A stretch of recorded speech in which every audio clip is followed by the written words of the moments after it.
ఈరోజు ఒక blasting match ఉండబోతుందండి. Mumbai Indians అలానే మీరు చూసుకుంటే సన్ రైజర్స్ హైదరాబాదు ఎక్స్ట్రాడినరీ. ఎందుకంటే 2 టీంలు కూడా మంచి మ్యాచ్ గెలుచుకొని ముందుకొస్తున్నారు కాబట్టి ఇద్దరు కూడా 4 పాయింట్లతో ఉన్నారు ప్రస్తుతాన్ని అయితే.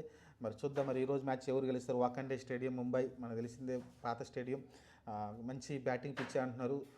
మరి చూద్దాం ఏం జరగబోద్దో. ప్రస్తుతానికైతే మీరు ఫేవరెట్ టీం ఎవరైనా అడిగారంటే ఏం లేదు, ఎస్ఆర్హెచ్ అని చెప్తారు ప్రతి ఒక్కరు కూడా. ఇప్పుడున్న ముంబై టీం చూస్తే ప్లేయర్ చూడడానికి అసలు ఆల్మోస్ట్ ఇండియన్ ప్లేయర్స్ మీకు కనిపిస్తున్నారు. ఇండియన్ టీ20 స్క్వాడ్ ఏదైతే ఉంటుందో వాళ్ళు మీకు కనిపిస్తారు.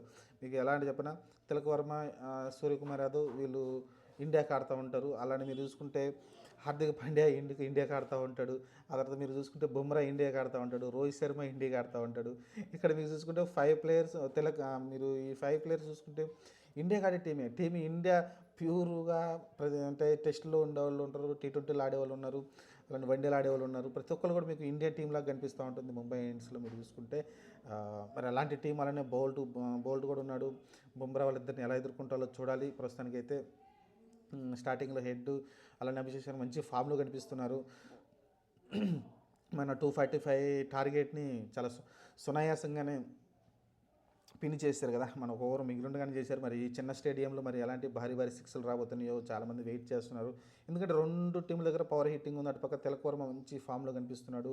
హార్దిక్ పాండ్యా కూడా పర్లేదు అనిపిస్తున్నాడు. సూర్యకుమార్ యాదవ్ కూడా ఒకసారి తను టచ్లోకి వచ్చాయంటే ఎవరు ఏ బౌలర్ అనేది పట్టించుకోడు. మరి రోహిత్ శర్మ ఎలా ఆడతాడో చూడాలి. ఎందుకంటే రోహిత్ శర్మ ఇప్పటివరకు మంచి నాకైతే రాలేదు. జస్ట్ స్టార్టప్స్ వస్తున్నాయి కానీ పవర్ ప్లేలో ఆ తర్వాత దాన్ని కంటిన్యూషన్ చేయలేకపోతున్నాడు. మరి చూద్దాం మరి రోహిత్ శర్మ పరిస్థితి ఎలా ఉంటుందో. ప్రస్తుతానికైతే ఫేవరెట్గా నాకు తెలిసి ఎస్ఆర్హెచ్ కనిపిస్తూ ఉంది. మరి ఫస్ట్ బ్యాటింగ్ చేస్తే చాలామంది 300 వస్తుందా అని కామెంట్ అయితే పెడుతున్నారు. మరి 300 వస్తుందా అంటే చిన్న స్టేడియంలో రావచ్చు.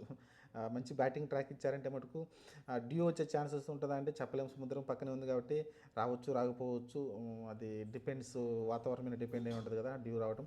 మరి అది వచ్చిందంటే చాలా టాస్ చాలా కీలకం అవుతుంది. ఓవరాల్గా చూసుకుంటే ఈరోజు ఒక మంచి మ్యాచ్ అయితే చూడబోతున్నట్టు అయితే క్లియర్గా అర్థమవుతుంది. చూద్దాం. ఎందుకంటే 2 టీంలకు చాలా ఇంపార్టెంట్ మ్యాచ్. ఎందుకంటే క్రూషియల్ మ్యాచ్. ఈ మ్యాచ్ గెలిస్తే మీకు 6 పాయింట్లు వస్తాయి కాబట్టి కొంచెం టేబుల్లో టాప్కి వెళ్ళే అంటే కొంచెం పైకి వెళ్ళే అవకాశం ఉంటుంది.